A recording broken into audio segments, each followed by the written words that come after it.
راز فاش ہوتے ہی باطنی آدم خور نے برق رفتاری کے انداز میں زیر لباس چھپا ہوا خنجر نکالا اور نجم الدین کے شکم میں اتار دیا، مگر نجم الدین نے اس کا گریبان نہیں چھوڑا اور چیخ کر اپنے ساتھیوں سے کہا، امیر صلاح الدین کو مطلع کر دو کہ ہمارے لشکر میں حشاشین گھس آئے ہیں، ان پر سخت نظر رکھی جائے اور ہر سپاہی کی تلاشی لی جائے۔ نجم الدین کی آواز سن کر دوسرے حشاشین بھی پلٹ پڑے اور نجم الدین کے کئی ساتھیوں کو قتل کر دیا۔ اس دوران آدم خور نے نجم الدین کے شکم پر کئی مہلک وار کیے، مگر وہ بہت شجاع اور سخت جان آدمی تھا، اس نے آدم خور کو نہیں چھوڑا، یہاں تک کہ نجم الدین کا ایک سپاہی وہاں پہنچا اور اس نے آدم خور کو قتل کر دیا۔ بہت زیادہ زخم کھانے اور خون بہ جانے سے نجم الدین لڑکھڑا کر گر پڑا۔ سپاہی نے اسے اٹھانے کی کوشش کی، مگر نجم الدین نے لڑکھڑاتے ہوئے لہجے میں سپاہی سے کہا، مجھے چھوڑ دو اور امیر صلاح الدین کی حفاظت کرو۔ اس سے پہلے ہی نجم الدین کا ایک سپاہی چیخ چیخ کر صلاح الدین ایوبی کو حشاشین کی آمد سے باخبر کر چکا تھا۔ دو آدم خوروں نے صلاح الدین ایوبی کے خیمے میں گھسنے کی کوشش کی، مگر بروقت اطلاع مل جانے پر تغرل امیر جاندار نے ان دونوں حشاشین کو قتل کر دیا جو صلاح الدین ایوبی پر حملہ کرنا چاہتے تھے۔ انجام کار بڑی مشکل سے اس فتنے پر قابو پایا گیا اور ایک ایک آدم خور کو قتل کر دیا گیا، مگر پھر بھی حشاشین نے صلاح الدین کے 200 سے زیادہ سپاہیوں کو شہید کر دیا تھا۔ صلاح الدین ایوبی نجم الدین کے قریب پہنچا تو اس کی آخری سانسیں تھی۔ حاکم بو قبیس نے کلمہ شہادت پڑھا اور لڑکھڑاتی زبان میں صلاح الدین ایوبی سے مخاطب ہوا، امیر اللہ آپ کی حفاظت کرے۔ اس کے ساتھ ہی نجم الدین اپنے خالق حقیقی سے جا ملا۔ صلاح الدین ایوبی گھٹنوں کے بل زمین پر جھک گیا اور اس نے نجم الدین کی پیشانی کو بوسہ دیتے ہوئے انتہائی رقت آمیز لہجے میں کہا، ملت اسلامیہ پر قربان ہونے والے، اللہ تجھ پر اپنی بے شمار رحمت نازل کرے۔ اس منصوبے کی ناکامی کے بعد گمشتگین اور دوسرے غدار امراء بدحواس ہو گئے۔ محاصرہ طول پکڑتا جا رہا تھا اور اہلیان شہر مضطرب نظر آنے لگے تھے، کیونکہ ان کے روزمرہ کے کاموں میں بہت زیادہ خلل پڑنے لگا تھا۔ بہت سے لوگ جلوس کی شکل میں قصر خلافت کے نیچے جمع ہوئے اور فریادی لہجے میں سلطان ملک صالح کو مخاطب کر کے کہنے لگے، سلطان محترم، ہمیں خوف و ہراس کی اس اذیت ناک صورتحال سے نجات دلائی جائے۔ نہ ہم راتوں کو چین سے سو سکتے ہیں اور نہ دن کے اجالے میں شہر سے نکل کر کوئی روزگار تلاش کر سکتے ہیں۔ اب ہمارے گھروں میں فاقہ کشی کی نوبت آ گئی ہے۔ رعایا کا شور فغاں سن کر سلطان ملک صالح گھبرا گیا اور اس نے چاہا کہ وہ صلاح الدین ایوبی سے صلح کی بات کر کے اپنی رعایا کو پرسکون کر سکے، لیکن گمشتگین اور دوسرے غدار امراء نے ایک بار پھر سلطان ملک صالح کو ورگلایا۔ آپ کی طرف سے صلح کی پیشکش کا ایک ہی مفہوم ہے کہ آپ نے اپنے غلام کے آگے گھٹنے ٹیک دیے ہیں۔ گمشتگین جان بوجھ کر ایسے تحقیر آمیز الفاظ استعمال کر رہا تھا کہ جنہیں سن کر سلطان ملک صالح اشتعال میں آ جائے۔ شکست خوردہ انسان کو فاتح کا ہر مطالبہ ماننا پڑتا ہے۔ ممکن ہے کہ صلاح الدین ایوبی آپ سے حلب چھوڑنے کا مطالبہ کرے یا پھر آپ کو اپنا محکوم بنا کر حلب کی حکومت بھیک کے طور پر بخش دے۔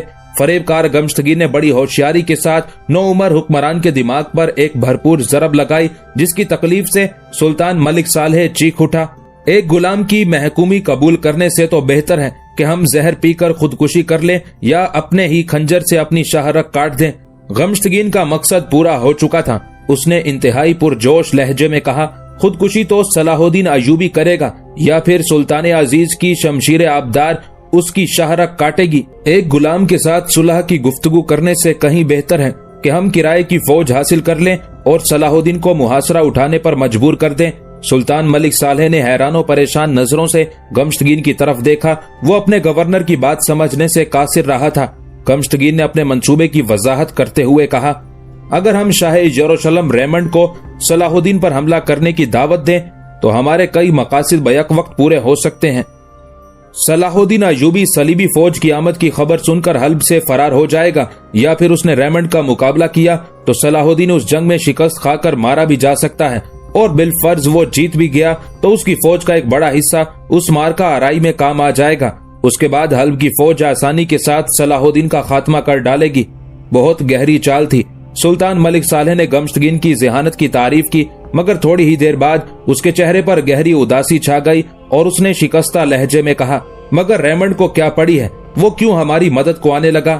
ہم کچھ دن کے لیے ریمنڈ کی فوج کو کرائے پر حاصل کر لیں گے، گمشتگین نے ایک ایک لفظ پر زور دیتے ہوئے کہا، اور ہم صلیبی لشکر کو اس کی مزدوری کی مناسب قیمت ادا کریں گے۔ سلطان ملک صالح کے ہونٹوں کی گمشدہ مسکراہٹ لوٹ آئی۔ کیا عجیب وقت تھا۔ سلطان نورالدین محمود زنگی آخری سانس تک بیت المقدس حاصل کرنے کے لیے صلیبیوں سے جنگ کرتے رہے اور ہزاروں بار اپنی جان کو خطرات میں ڈالا۔ آج انہی کا عیش پسند بیٹا عیسائی لشکر کو مسلمانوں پر حملہ کرنے کی دعوت دے رہا تھا۔ پھر جب امرائے حلب کی طرف سے ریمنڈ کو یہ پیشکش ہوئی کہ اگر وہ صلاح الدین ایوبی کو محاصرہ اٹھانے پر مجبور کر دیتا ہے تو اسے ان کوششوں کے بدلے میں 1.5 لاکھ دینار پیش کیے جائیں گے، گمشتگین کا مراسلہ پڑھ کر شاہ یروشلم کے ہونٹوں پر فاتحانہ مسکراہٹ ابھری اور پھر اسے اپنے وہ 8 سال یاد آ گئے جو اس نے سلطان نورالدین محمود زنگی کی قید میں گزارے تھے اور 1.5 لاکھ دینار تاوان دے کر رہائی حاصل کی تھی۔ ریمنڈ نے فوری طور پر گمشتگین کے مراسلے کا جواب تحریر کر دیا، اگر مجھے 10 لاکھ دینار بطور پیشگی ادا کیے جائیں تو میں صلاح الدین ایوبی کو فرار ہونے پر مجبور کر سکتا ہوں۔ 10 لاکھ دینار بہت بڑی رقم تھی۔ سلطان ملک صالح سوچ میں پڑ گیا، اس ادائیگی کے بعد ریاست کے خزانے پر برا اثر پڑ سکتا تھا۔ یہ سوچ کر اس نے فوری طور پر انکار کر دیا، اگر آپ ریمنڈ کو یہ رقم ادا نہیں کریں گے تو زندگی بھر اپنے غلام کو خراج دینا پڑے گا۔ گمشتگین نے بدحواس ملک صالح کے ذہن پر ایک اور ضرب لگائی۔ بالآخر 10 لاکھ دینار ریمنڈ کی خدمت میں اس طرح پیش کر دیے گئے جیسے سلطان ملک صالح صلیبی بادشاہ کا قرض ادا کر رہا ہو۔ ریمنڈ نے دونوں ہاتھوں میں دینار اٹھائے، پھر ایک کہکہا لگاتے ہوئے سلطان نورالدین محمود زنگی کی روح کو مخاطب کرتے ہوئے کہا، سلطان، میں اپنی شکست، قید اور تاوان کو بھولا نہیں ہوں۔ تو دنیا سے چلا گیا مگر تیری اولاد سارے قرض سود در سود ادا کرے گی۔ 10 لاکھ دینار پیشگی وصول کرنے کے بعد شاہ یروشلم ریمنڈ نے انتہائی جارحانہ انداز اختیار کرتے ہوئے صلاح الدین ایوبی کے نام ایک خط تحریر کیا، اب اہل حلب تنہا نہیں ہے، میرے ساتھ پوری عیسائی دنیا سلطان ملک صالح کی پشت پناہ اور مددگار ہے۔ میں تجھے اتنی مہلت دیتا ہوں کہ تو حلب کا محاصرہ اٹھا کر دمشق چلا جائے، پھر دمشق کی حدود چھوڑ کر مصر کے حصار میں سمٹ جائے، اسی میں تیری سلامتی ہے۔ جب صلاح الدین ایوبی شاہ یروشلم کا خط پڑھ چکا تو اس نے بڑے بے نیازانہ انداز میں عیسائی سفیر کی طرف دیکھا، پھر مسکراتے ہوئے کہا، میں ریمنڈ کو پہچانتا ہوں۔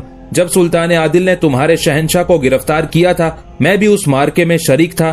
میں نے اپنی آنکھوں سے ریمنڈ کو کسی گیدڑ کی طرح میدان جنگ سے فرار ہوتے پھر زنجیروں میں جکڑا ہوا واپس آتے دیکھا تھا۔ مجھے اس کے ایام اسیری بھی یاد ہیں، پھر جس طرح اس نے سلطان نورالدین زنگی کے قدموں پر سر رکھ کر اپنی زندگی کی بھیک مانگی تھی، میں وہ منظر بھی نہیں بھولا ہوں۔ صلاح الدین ایوبی کی تحقیر آمیز گفتگو سن کر صلیبی سفیر کا سرخ و سفید چہرہ سیاہی مائل ہو گیا تھا۔ والی مصر کو شاہ یروشلم کی طاقت کا اندازہ نہیں، جب وہ میدان جنگ کی طرف بڑھیں گے تو ساری دنیا کے عیسائی لشکر حرکت میں آ جائیں گے۔ صلاح الدین ایوبی نے صلیبی سفیر کی اس لافزنی کا کوئی جواب نہیں دیا، اٹھ کر کھڑا ہوا اور باوقار لہجے میں ریمنڈ کے قاصد سے مخاطب ہوا، اب تم جا سکتے ہو۔ یہ کہہ کر صلاح الدین ایوبی کمرے سے جانے لگا اور شہنشاہ کے خط کا جواب صلیبی سفیر سارے دعوے بھول گیا تھا اور اب اس کے چہرے پر حیرت و فکر کا غبار اڑ رہا تھا۔ صلاح الدین ایوبی جاتے جاتے پلٹا اور ہلکی سی مسکراہٹ کے ساتھ بولا، اب میدان جنگ میں تمہارے شہنشاہ سے ملاقات ہوگی۔ صلیبی قاصد کو صلاح الدین ایوبی سے اس ذلت آمیز سلوک کی ذرا بھی توقع نہیں تھی۔ اس کا خیال تھا کہ صلاح الدین ایوبی پوری عیسائی دنیا کے شریک جنگ ہونے کی دھمکی سن کر گھبرا جائے گا اور سیاست سے کام لیتے ہوئے صلح جوئی کا راستہ اختیار کرے گا، مگر صلاح الدین ایوبی تو آندھی کے کسی تیز جھونکے کی طرح گزر کر چلا گیا۔ اس وقت سلطان ملک صالح، گمشتگین، قطب الدین بن حسان اور دوسرے غدار امراء کی خوشی ناقابل بیان تھی جب ان لوگوں نے قلعے کی فصیل سے یہ منظر دیکھا کہ جبل جوشن سے صلاح الدین ایوبی کے سپاہی اپنے خیمے اکھاڑ رہے تھے۔ سلطان ذیشان، آپ کو یہ پہلی کامیابی مبارک ہو، عیار گمشتگین نے پرجوش لہجے میں کہا۔ سلطان ملک صالح اپنی خوشی کا مظاہرہ کرتے کرتے اچانک اداس نظر آنے لگا تھا۔ یہ کامیابی ضرور ہے مگر ہم نے اسے بہت مہنگے داموں خریدا ہے، گمشتگین نے برجستہ جواب دیا۔ سلطان ذیشان، سیاست بھی ایک تجارت ہے، ہم بہت جلد اس مالی نقصان کو پورا کر لیں گے۔ سلطان ملک صالح کو 10 لاکھ دینار جانے کا بہت افسوس تھا۔ گمشتگین کی زبان سے اس نقصان کی تلافی کا ذکر سن کر شدید حیرت زدہ لہجے میں بولا، ہماری سمجھ میں نہیں آتا کہ اس خسارے کو کس طرح پورا کیا جائے گا، وہ آپ مجھ پر چھوڑ دیں۔ گمشتگین نے دعوے کے انداز میں کہا، میں 1 سال کے اندر اس بوجھ کو ہلکا کر دوں گا۔